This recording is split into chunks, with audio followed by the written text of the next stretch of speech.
Okay, so I'm back again. I've had a lot of breaks today, a lot of stuff going on. So anyways,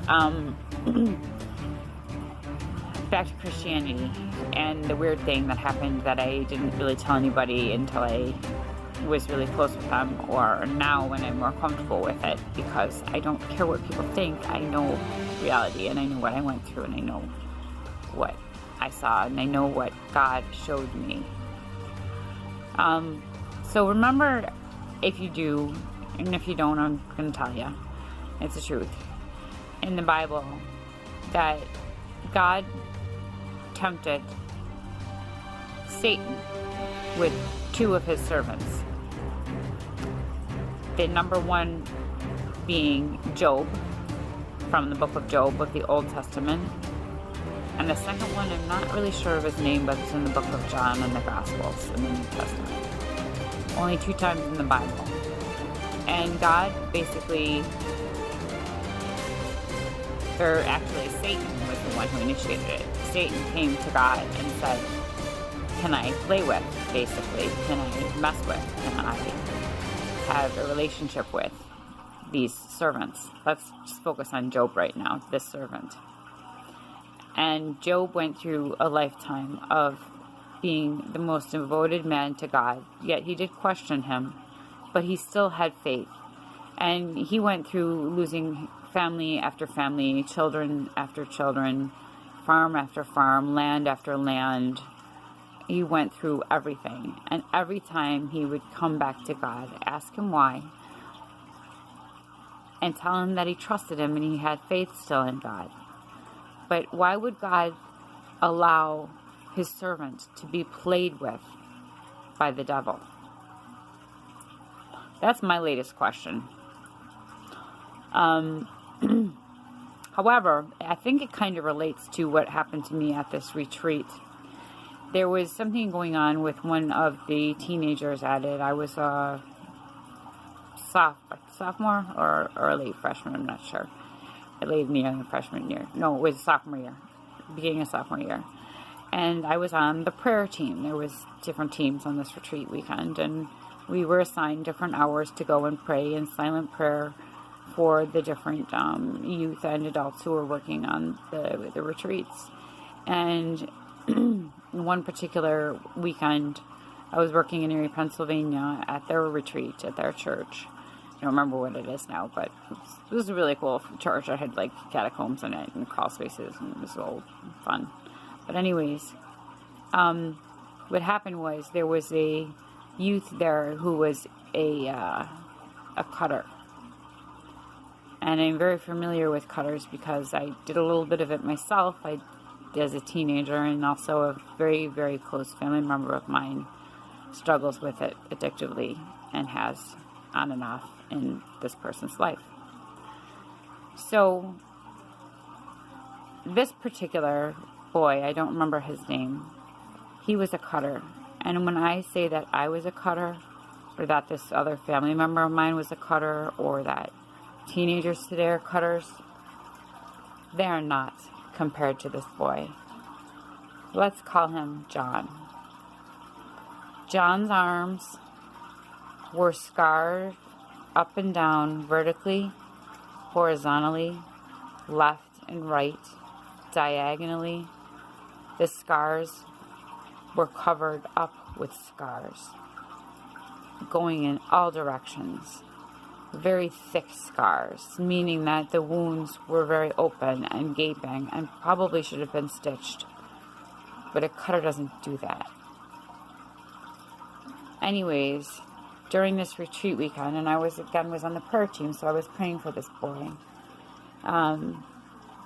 He had disappeared. And the prayer team was comprised of about 15 people, I believe. Something like that. And at the time when it was discovered that John had disappeared, he had either left the church or was somewhere in the church nobody could find, or maybe he was in the catacombs, I don't know what. One by one, 12 of us from the prayer team were brought down to a room in the basement of the church.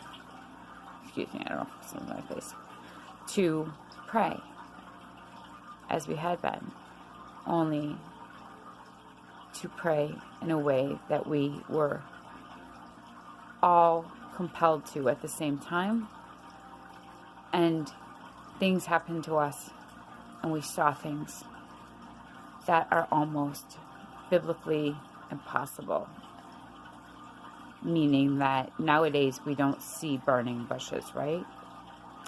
Well, I saw something close, a whole bunch of them. When we were asked to come and pray together as a full prayer team for this boy and for his health and well-being, we, sorry, I was looking out the window, we came into a room that initially had a closed door, and a prayer team member would walk us into the room. And here's my experience. The door was opened on the room. The room was dark with some candles. I had a very hard time stepping over the threshold of the doorway into the room. I mean, a physically hard time, and not because there was something wrong with the floor, or there were a lot of steps or a big jump or anything like that. I had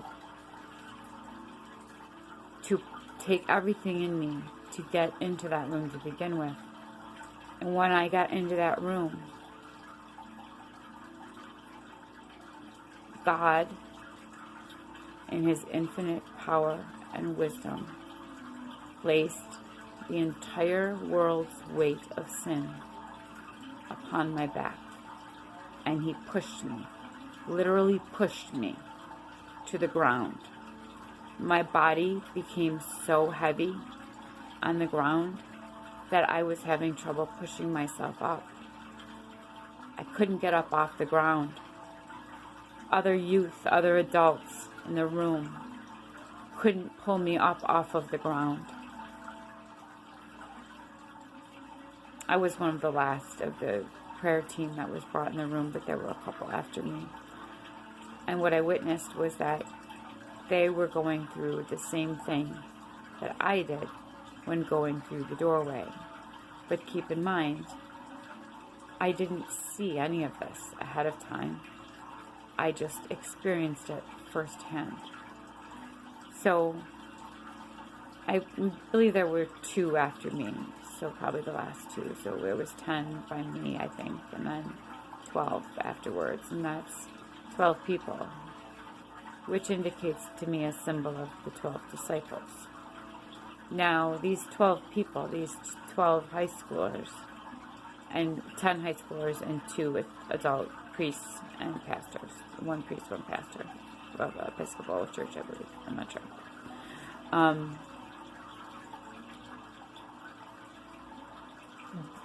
Us youth, us kids, every one of us that was picked for this prayer team on this particular retreat weekend was what I would call a dark kid.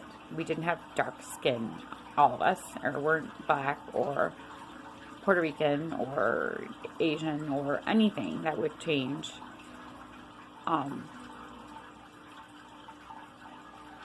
our skin tone. I'm referring to dark as in we were all dark in our souls. All of us had attempted to commit suicide. All of us had suffered from depression.